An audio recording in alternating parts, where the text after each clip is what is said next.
दूसरा नवरात्रा माता ब्रह्मचारिणी जी 23 सितंबर 2025। Compiled by स्कडेवान कर पद्माभ्यामक्षमालाकमंडलु देवी प्रसीदतु मयि ब्रह्मचारिण्यनुत्तमा। माँ दुर्गा की नव शक्तियों का दूसरा स्वरूप ब्रह्मचारिणी का है। यहाँ ब्रह्म शब्द का अर्थ तपस्या है। ब्रह्मचारिणी अर्थात तप की चारिणी, तप का आचरण करने वाली। कहा भी है वेदस्तत्वम तपो ब्रह्म, वेद तत्व और तप ब्रह्म शब्द के अर्थ हैं। ब्रह्मचारिणी देवी का स्वरूप पूर्ण ज्योतिर्मय एवं अत्यंत भव्य है। इनके दाहिने हाथ में जप की माला एवं बाएं हाथ में कमंडलू रहता है। अपने पूर्व जन्म में जब ये हिमालय के घर पुत्री रूप में उत्पन्न हुई थी, तब नारद के उपदेश से इन्होंने भगवान शंकर जी को पति रूप में प्राप्त करने के लिए अत्यंत कठिन तपस्या की थी। इसी दुष्कर तपस्या के कारण इन्हें तपश्चारिणी अर्थात ब्रह्मचारिणी नाम से अभिहित किया गया। 1000 वर्ष उन्होंने केवल फल मूल खाकर व्यतीत किए थे। 100 वर्षों तक केवल शाक पर निर्वाह किया था। कुछ दिनों तक कठिन उपवास रखते हुए खुले आकाश के नीचे वर्षा और धूप के भयानक कष्ट सहे। इस कठिन तपश्चर्या के पश्चात 3000 वर्षों तक केवल जमीन पर टूटकर गिरे हुए बेलपत्रों को खाकर वह हनिश भगवान शंकर की आराधना करती रहीं। इसके बाद उन्होंने सूखे बेलपत्रों को भी खाना छोड़ दिया। कई हजार वर्षों तक वह निर्जल और निराहार तपस्या करती रहीं। पत्तों पर्ण को भी खाना छोड़ देने के कारण उनका एक नाम अपर्णा भी पड़ गया।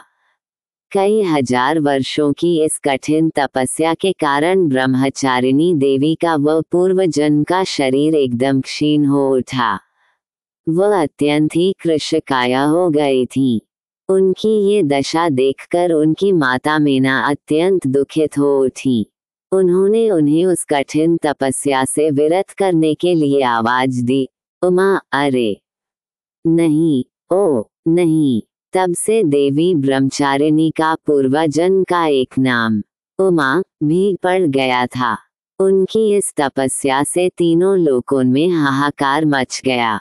देवता, ऋषि, सिद्धगण, मुनि सभी ब्रह्मचारिणी देवी की इस तपस्या को अभूतपूर्व पुण्य कृत्य बताते हुए उनकी सराहना करने लगे। अंत में पितामह ब्रह्मा जी ने आकाशवाणी के द्वारा उन्हें संबोधित करते हुए प्रसन्न स्वरों में कहा, हे देवी, आज तक किसी ने ऐसी कठोर तपस्या नहीं की थी। ऐसी तपस्या तुम्हीं से संभव थी। तुम्हारे इस अलौकिक कृत्य की चतुर्दिक सराहना हो रही है। तुम्हारी मनोकामना सर्वतोभावेन परिपूर्ण होगी। भगवान चंद्रमौली शिवजी तुम्हें पति रूप में प्राप्त होंगे। अब तुम तपस्या से विरत होकर घर लौट जाओ।